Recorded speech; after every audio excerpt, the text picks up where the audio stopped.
സുഹൃത്തുക്കളെ, കേരളത്തിൽ ഇന്ന് നിയമസഭയിൽ കഴിഞ്ഞ നിയമസഭയിൽ പ്രാതിനിധ്യമുള്ളത് 3 കമ്മ്യൂണിസ്റ്റ് പാർട്ടികൾക്കായിരുന്നു. ഒന്ന് communist party of India Marxist CPM, 2 communist party of India CPI, 3 RMP, അത് റവല്യൂഷണറി മാർക്സിസ്റ്റ് പാർട്ടിയാണ്. മാർക്സിസം തന്നെയാണ് അടിസ്ഥാനം. 2 മാർക്സിസ്റ്റ് പാർട്ടികൾക്കാണ് ഉണ്ടായിരുന്നത്. ഇത്തവണ CMPക്ക് ഉണ്ട്. ഇത്തവണ 3 മാർക്സിസ്റ്റ് പാർട്ടികൾക്കുണ്ട്. ഒന്ന് CPM, ഒന്ന് CMP, മറ്റൊന്ന് RMP. RMP ഭരണപക്ഷത്താണ് നിൽക്കുന്നത്. RMPക്ക് റവല്യൂഷണറി മാർക്സിസ്റ്റ് പാർട്ടി അഥവാ RMP രൂപീകൃതമാകുന്നത് നമുക്കറിയാം 2009 കാലഘട്ടത്തിലാണ്. ഏറാമല പഞ്ചായത്തിലെ ഭരണവുമായി ബന്ധപ്പെട്ട ചില വിഷയങ്ങളിൽ പാർട്ടി എടുത്ത ചില തീരുമാനങ്ങളോട് അടിസ്ഥാനപരമായി വിയോജിപ്പുള്ള, താത്വികമായി വിയോജിപ്പുള്ള, കമ്മ്യൂണിസ്റ്റ് ബോധത്തിൻ്റെ അടിസ്ഥാനത്തിൽ വിയോജിപ്പുള്ള ആളുകൾ അന്ന് അവിടുത്തെ ഗ്രാമപഞ്ചായത്ത് പ്രസിഡൻ്റായിരുന്ന നമ്മളെ എൻ വേണു സഖാവ്, അദ്ദേഹം RMPയുടെ നേതാവാണ്. എൻ വേണു അവിടെ നിന്ന് അങ്ങനെ ഗ്രാമപഞ്ചായത്ത് പ്രസിഡന്റ് സ്ഥാനം രാജിവെക്കുകയും പാർട്ടി ഓഫീസ് തന്നെ പാർട്ടി പ്രവർത്തകർ കൈയടക്കുന്നൊരു സ്ഥിതിയിലേക്ക് എത്തുകയും അതിൻ്റെ നേതൃത്വം കൊടുത്തത് TP ചന്ദ്രശേഖരനായിരുന്നു. TP ചന്ദ്രശേഖരൻ്റെ ഒരു റൈറ്റ് ഹാൻഡ് ആയിരുന്നു സഖാവ് എൻ വേണു എന്ന് പറഞ്ഞു കഴിഞ്ഞാൽ അതിൽ അതിശയോക്തിയൊന്നുമില്ല. ആ രീതിയിൽ പോരാട്ടത്തിൽ സയാമീസ് ഇരട്ടകളെപ്പോലെ ഒരുമിച്ച് നിന്നവരാണ്. ഇത്തവണ UDF അധികാരത്തിൽ വന്നപ്പോൾ 2ാം തവണയും വടകരയിൽ നിന്ന് മത്സരിച്ച് വിജയിച്ച, വടകര അതിനു മുമ്പ് LDFൻ്റെ കുത്തക സീറ്റായിരുന്നു, വടകരയിൽ നിന്ന് മത്സരിച്ച് വിജയിച്ച KK രമ സ്വാഭാവികമായും മന്ത്രിസ്ഥാനത്തേക്ക് ഒക്കെ പരിഗണിക്കപ്പെടേണ്ടതായിരുന്നു. മന്ത്രിസ്ഥാനത്തേക്ക് അവരുടെ ടേം കണ്ടീഷൻ വെച്ചപ്പോൾ 2.5 വർഷം വെച്ചപ്പോൾ അവർ നിരാകരിച്ചു എന്നുള്ളതാണ് മനസ്സിലാക്കുന്നത്. എന്നാലും ഒരു പരാതിയുമില്ലാതെ അസോസിയേറ്റ് മെമ്പറായി അവരവരുടെ പണിയെടുത്ത് പോകുന്നുണ്ട്.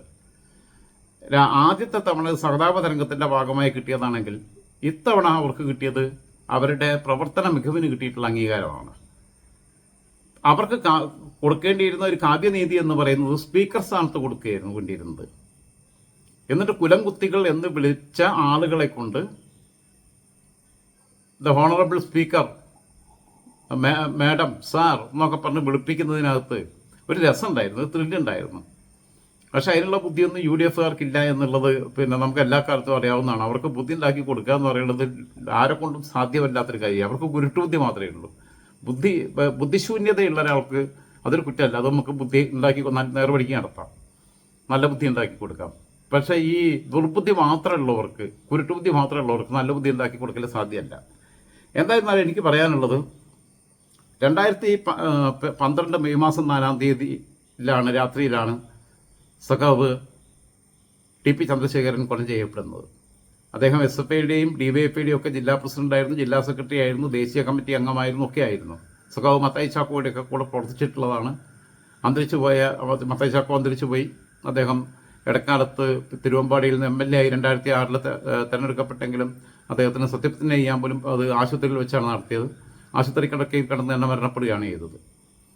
അദ്ദേഹം ജീവിച്ചിരുന്നെങ്കിൽ അദ്ദേഹത്തെയും പാർട്ടിയിൽ നിന്ന് പുറത്താക്കുമായിരുന്നു. അന്ന് അദ്ദേഹം എന്തായാലും മരിച്ചുപോയതുകൊണ്ട് സംസ്ഥാന കമ്മിറ്റി അംഗമായിട്ട് മരിക്കാൻ പറ്റി. ഇല്ലെങ്കിൽ T ശശിധരൻ ഇട്ടതുപോലെ മൂലയ്ക്കിടുമായിരുന്നു, വെട്ടി നോക്കി. എന്തായിരുന്നാലും TP ചന്ദ്രശേഖരൻ്റെ കൊലപാതകം എന്ന് പറയുന്നത് കേരളത്തിൽ ഒരുപാട് രാഷ്ട്രീയ കൊലപാതകങ്ങൾ ഉണ്ടായിട്ടുണ്ട്.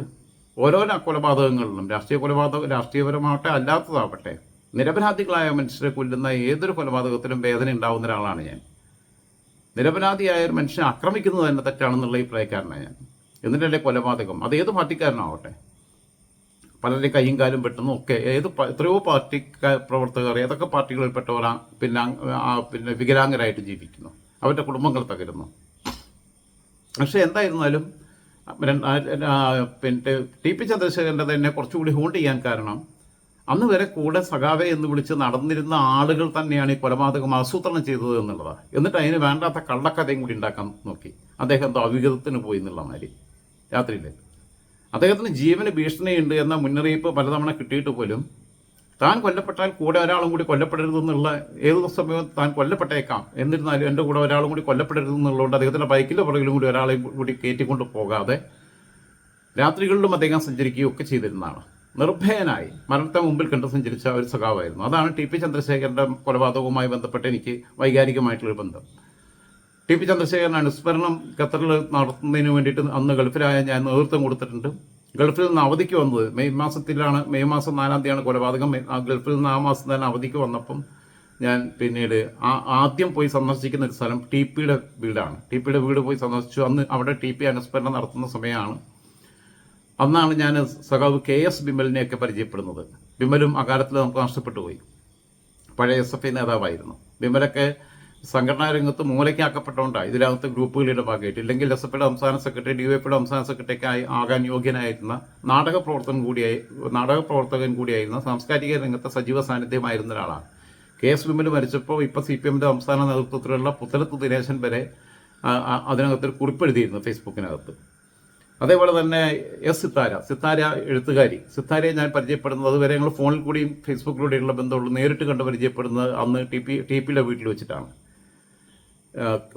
സഖാവ് KK രമയുടെ MLAയുടെ സെക്രട്ടറി ആയിരുന്ന സഖാവ് റിജുവാണ് എന്നെ അവിടെ വന്ന് പിക്ക് ചെയ്ത് കൊണ്ടുപോകുന്ന വഴിയൊക്കെ പറഞ്ഞിരുന്നു. ഞാൻ വടകരയിൽ ചെല്ലുന്നു. വടകരയിലെ ബൈക്കിന് വന്നിട്ട് അവനാണ് എന്നെ സ്ഥലത്തേക്ക് കൊണ്ടുപോകുന്നത്. നിർഭാഗ്യവശാൽ ഖത്തറിൽ സമാന ചിന്താഗതിക്കാരെന്ന് ഞാൻ കരുതിയ 2 സഖാക്കൾ, റഫീഖ, അതേപോലെ നന്നായി കവിതയും കഥയായിട്ടൊക്കെ ബന്ധപ്പെട്ട് നിൽക്കുന്നതാണ്. താരിഖ് നന്നായി കവിത എഴുതുകയും കവിത ചൊല്ലുകയും ചെയ്യുന്നതാണ്. ഇവർ രണ്ടുപേരും അവിടെ നാട്ടിലുണ്ടായിട്ട് പോലും ഞാൻ വിളിച്ചിട്ട് വന്നില്ല. അവർ പറഞ്ഞു, നിന്നെ കാണണം, നീ അവിടെ പോയിട്ട് തിരിച്ചു പോകാൻ, ഞങ്ങൾ അങ്ങോട്ടില്ല എന്ന് പറഞ്ഞു. അങ്ങനെ തിരിച്ചു വന്ന വഴിക്ക് പിന്നെ അവരെയും കൂടി മീറ്റ് ചെയ്ത് ഒരുമിച്ച് ചായ കുടിച്ചിട്ടാണ് ഞാൻ പോരുന്നത്. പറഞ്ഞു വന്നതല്ല, അന്ന് അവിടെ ഞാൻ ഒരുപാട് സഖാക്കളെ കണ്ടപ്പോഴും ഡോക്ടർ ആസാദിനെ കണ്ടില്ല. എൻ്റെ പഴയ അധ്യാപകനാണ്, മലയാളം ഡിപ്പാർട്ട്മെൻറ്റിൻ്റെ ഹെഡായിരുന്നു ഞങ്ങളുടെ മഞ്ചേരി സ്കൂളിൽ. പിന്നീട് അതേ കോളേജിൽ തന്നെ പ്രിൻസിപ്പളായിരുന്നു. ഞാനുമായി നല്ല വ്യക്തിപരമായ ബന്ധം സൂക്ഷിച്ചിരുന്നതാണ്. ഞാൻ ആസാദ മാഷയെ അവിടെ നിന്ന് വിളിച്ചു. പക്ഷേ എല്ലാവരും കണ്ടുങ്ങളെ മാത്രം കണ്ടില്ലല്ലോ എന്നാണിപ്പോൾ. എനിക്ക് ആശയപരമായ വിയോജിപ്പുണ്ട്, അതുകൊണ്ട് വരുന്നില്ല എന്ന് പറഞ്ഞു. എന്താണ് വിയോജിപ്പ് എന്നുള്ളത് പിന്നെ വിശദീകരിച്ച് ചോദിക്കാൻ പോയിട്ടില്ല. പിന്നീട് ഞങ്ങൾ തമ്മിൽ പലപ്പോഴും ഫോണിൽ ബന്ധപ്പെട്ടിട്ടുണ്ട്, നേരിട്ട് കണ്ടിട്ടില്ല. ഞാൻ പറഞ്ഞു വന്നത് 2012 മെയ് 4-ാം തീയതി ടി.പി മരിച്ചു. ടി.പി കൊല ചെയ്യപ്പെട്ടു. മരിച്ചു എന്ന് പറയാൻ പറ്റില്ല. ഇവർ പലരും വേർഷനൊക്കെ കിട്ടുകഴിഞ്ഞാൽ CPMനകത്തുള്ള എല്ലാ CPMകാരും ഞാൻ പറയുന്നില്ല. ഒരുപാട് CPM സഖാക്കൾക്ക് അതിനകത്ത് പ്രതിഷേധമുള്ളവരുണ്ട്. പിന്നെ അവർ പാർട്ടി തന്നെ തുടരുന്നു എന്നുള്ളത് മാത്രമേ ഉള്ളൂ. പക്ഷെ മറ്റു ചിലരൊക്കെ പറഞ്ഞു കേട്ടോ, ടി.പി സ്വയം പിന്നെ ആത്മഹത്യ ചെയ്തു എന്നുള്ള രീതിയിലുള്ള വ്യാഖ്യാനങ്ങളാണ്. 14 വർഷങ്ങൾക്കിപ്പുറം 2026 മെയ് 4-ാം തീയതിയാണ് UDF ഇത്ര വലിയ ഭൂരിപക്ഷത്തോടെ അധികാരത്തിലേറുന്നതും KK രമ 2ാം വട്ടവും വിജയിക്കുകയും ചെയ്യുന്നതും.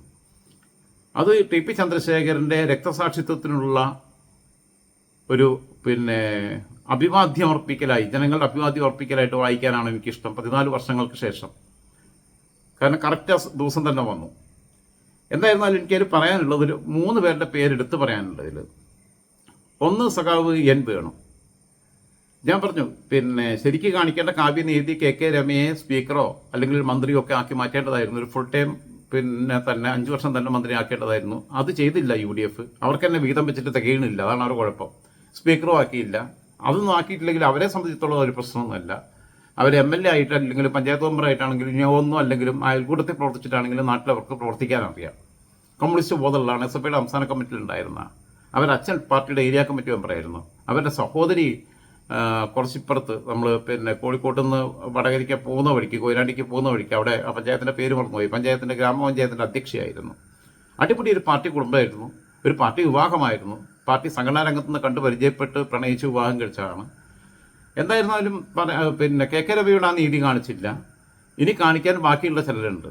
സഖാവ് N വേണുവിനെ ഒരു പഞ്ചായത്ത് പ്രസിഡന്റ് സ്ഥാനത്ത് വലിച്ചു വന്നിട്ട് ഇത്രയും ഭീഷണികളുണ്ടായിട്ടും ടി.പിയുടെ ഓർമ്മകളെയും മുറുകെ പിടിച്ച് RMP എന്ന പ്രസ്ഥാനവുമായി മുന്നോട്ട് പോകുന്ന N വേണുവിനെ കാര്യപ്പെട്ട ഏതെങ്കിലും ഒരു ബോർഡിൻ്റെയോ കോർപ്പറേഷൻ്റെയോ ചെയർമാൻ സ്ഥാനത്ത് കൊണ്ടുവരണം എന്നുള്ളതാണ് അതിൽ എനിക്ക് പറയാനുള്ള ഒരു കാര്യം.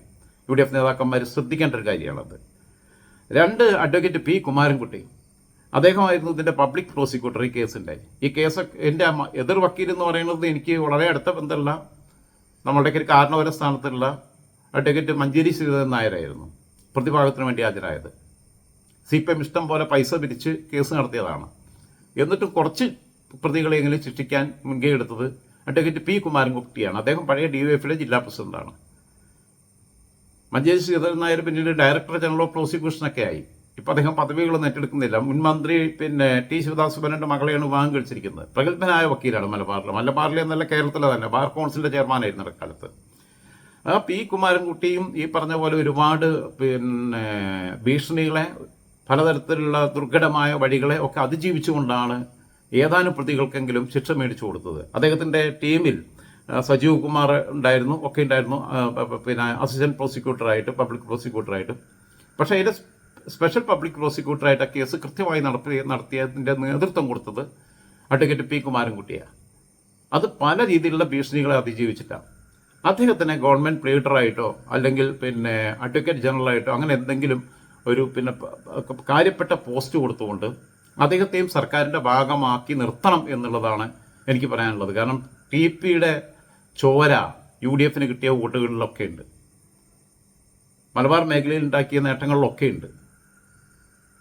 കമ്മ്യൂണിസ്റ്റ് പാർട്ടിക്കാരായിട്ടുള്ള പലരും ഇന്ന് പാർട്ടി വിട്ടു മാറുകയും അവരും മെമ്പർഷിപ്പ് ഒഴിവാക്കുകയും ചിലർ പാർട്ടി വിട്ടു പോവുകയും എതിർ പാർട്ടികളിൽ പോയി കോൺഗ്രസിലൊക്കെ പോയിട്ട് അതിൻ്റെ സ്വതന്ത്രരായിട്ട് മത്സരിച്ച് MLA ഒക്കെ ചെയ്തിട്ടുണ്ടെങ്കിൽ ഇതിൻ്റെയൊക്കെ തുടക്കം എന്ന് പറയുന്നത് പാർട്ടിയുമായി മാനസികമായുള്ള അകൽച്ച ഉണ്ടാകുന്നത് എനിക്കുൾപ്പെടെയുള്ളവർക്ക് ഉണ്ടായത് TPയുടെ കൊലപാതകത്തിൽ നിന്ന്. അപ്പോൾ അതുകൊണ്ട് തന്നെ അഡ്വക്കേറ്റ് പി കുമാരൻകുട്ടി ആ രീതിയിൽ പരിഗണിക്കേണ്ടതാണ്. മറ്റൊന്ന് പിന്നെ KC ഉമേഷ് ബാബു, ഞാൻ ഒന്ന് പറഞ്ഞു N വേണുവിൻ്റെ കാര്യം. അദ്ദേഹത്തെ വല്ല ബോർഡിൻ്റെയോ കോർപ്പറേഷൻ്റെയോ ചെയർമാൻ സ്ഥാനത്താക്കണം. അത് കാര്യമായി എന്തെങ്കിലുമൊക്കെ ചെയ്യാൻ പറ്റുന്ന ഒരു ബോർഡിൻ്റെയോ കോർപ്പറേഷൻ്റെയോ ചെയർമാൻ സ്ഥാനത്താക്കണം. അതിനുള്ള ഉത്തരവാദിത്വം UDFനുണ്ട്. അത് അവരുടെ ധാർമ്മിക ബാധ്യത കൂടിയാണ്, അല്ലാതെ മറ്റവരുടെ പിന്നെ ഇവരുടെ ഔദാര്യമല്ല, RMPയുടെ അവകാശമാണത്. മൂന്നാമത് എനിക്ക് പറയാനുള്ള KC ഉമേഷ് ബാബുവാണ്. KC ഉമേഷ് ബാബുവിനെ നമുക്കറിയാം. KC ഉമേഷ് ബാബു പിന്നെ SFIക്കാരനായിരുന്നു. അടിയന്തരാവസ്ഥ കാലത്ത് സംഘടനാ പ്രവർത്തനം തുടങ്ങിയതാണ്. അദ്ദേഹം പിന്നെ CPMലും പുരോഗമന കലാസാഹിത്യ സംഘത്തിലും ഒക്കെ ഉണ്ടായിരുന്നു. പ്രൊഫസർ MN വിജയൻ മാഷ് പിണറായി വിജയനാണോ MN വിജയനാണോ പിന്നെ മികച്ച കമ്മ്യൂണിസ്റ്റ് എന്ന ചോദ്യം ഉയർന്നു വന്ന സമയത്ത് പിണറായി വിജയനല്ല MN വിജയനാണ് ശരി എന്ന് പറഞ്ഞുകൊണ്ട് പ്രൊഫസർ MN വിജയൻ്റെ കൂടെ പിന്നെ ഡോക്ടർ ആസാദിനെ പോലെ AP അഹമ്മദിനെ പോലെ ഒക്കെ ജോജുവിനെ പോലെയൊക്കെ പിന്നെ പ്രൊഫസർ MN വിജയൻ്റെ കൂടെ നിലപാടിൽ നിന്ന മാർക്സിൻ ദർശനത്തിൻ്റെ യഥാർത്ഥ വഴിയിലൂടെ സഞ്ചരിച്ച ഒരു വ്യക്തിയാണ് KC ഉമേഷ് ബാബു. അതിനുശേഷം അദ്ദേഹത്തിനെതിരെയും ഒരുപാട് അക്രമശ്രമങ്ങളും കാര്യങ്ങളും ഒക്കെ ഉണ്ടായിട്ടുണ്ട്. 19 വർഷക്കാലം അദ്ദേഹം പുരോഗമന കലാസാഹിത്യ സംഘത്തിൻ്റെ കണ്ണൂർ പോലെയുള്ള ഒരു ജില്ലയുടെ സെക്രട്ടറി ആയിട്ട് പ്രവർത്തിച്ചിട്ടുണ്ട്. അതുകൊണ്ട് തന്നെ അദ്ദേഹത്തെ പിന്നെ അദ്ദേഹവും എവിടെയും കോംപ്രമൈസ് ചെയ്തിട്ടില്ല. ഓഫറുകൾ പലതും ചെന്നിട്ടും അദ്ദേഹം കോംപ്രമൈസ് ചെയ്തിട്ടില്ല. അദ്ദേഹം ആ നിലപാടിൽ നിന്ന് അണുവിട്ട പിന്നെ വ്യതിചലിക്കാൻ തയ്യാറായിട്ടില്ല. അദ്ദേഹം ഒന്നും മോഹിച്ചിട്ടല്ല എന്നത്. പക്ഷേ അദ്ദേഹത്തെ ഇപ്പോഴത്തെ സ്ഥിതിയിൽ സാഹിത്യ അക്കാദമിയുടെ ചുമതലയിലോ അങ്ങനെ ഏതെങ്കിലും രീതിയിലുള്ള പ്രധാനപ്പെട്ട റോളിലേക്ക് കൊണ്ടുവരണം. അദ്ദേഹം പിന്നെ സർവീസിൽ നിന്ന് റിട്ടയർഡ് ആയതാണ്. രാഷ്ട്രീയ നിരീക്ഷകൻ എന്നുള്ള രീതിയിൽ പിന്നെ വളരെ സജീവമാണ്. അദ്ദേഹം പിന്നെ ഡെപ്യൂട്ടി എഞ്ചിനീയറായിട്ട് നാഷണൽ ഹൈവേയുടെ ഡിപ്പാർട്ട്മെൻറ്റിൽ അതിൽ നിൽക്കുമ്പോഴാണ് 2015 വിരമിച്ചത്. എന്നിട്ടും ഇക്കഴിഞ്ഞ പിന്നെ 11 വർഷമായി സാമൂഹിക സാംസ്കാരിക രംഗത്ത് നിരന്തര സാന്നിധ്യമാണ്. ചാനൽ ചർച്ചകളിൽ അവരുടെ വക്താവാണ്. മാർക്സിൻ വിശ്വാസിയായിരിക്കുമ്പോൾ തന്നെയും CPMൻ്റെ വിമർശകനാണ്. ആ രീതിയിൽ പിന്നെ KC ഉമേഷ് ബാബുവിനെയും അർഹമായൊരു സ്ഥാനത്ത് പ്രതിഷ്ഠിക്കാനുള്ള ഉത്തരവാദിത്വം UDFനുണ്ട്. ഞാൻ വീണ്ടും പറയുന്നു, അഡ്വക്കേറ്റ് പി കുമാരൻകുട്ടിയെ ഉചിതമായ ഒരു പദവിയിൽ പരിഗണിക്കണം. N വേണുവിനെ ഏതെങ്കിലും ബോർഡിൻ്റെ കോർപ്പറേഷൻ്റെ ചെയർമാൻ സ്ഥാനത്താക്കണം. KC ഉമേഷ് ബാബുവിനെ സാഹിത്യ അക്കാദമി പോലെയുള്ള സ്ഥാപനത്തിൻ്റെ തലപ്പത്ത് കൊണ്ടുവരണം എന്നുള്ളതാണ് എൻ്റെ അഭിപ്രായം. ആ അഭിപ്രായം പങ്കുവെച്ചുകൊണ്ട് ബാക്കിയൊക്കെ UDFകാർക്ക് അവർക്ക് വിവരം ഉണ്ടെങ്കിൽ അവരെടുക്കട്ടെ. എന്തായിരുന്നാലും എൻ്റെ മനസ്സിലൊരു വികാരം പങ്കുവെക്കുന്നത് എൻ്റെ ആത്മസംതൃപ്തിക്ക് വേണ്ടി എൻ്റെ മനസ്സിലെ വിചാരം അത് പ്രേക്ഷക സുഹൃത്തുക്കളുമായി പങ്കുവെക്കുകയാണ്.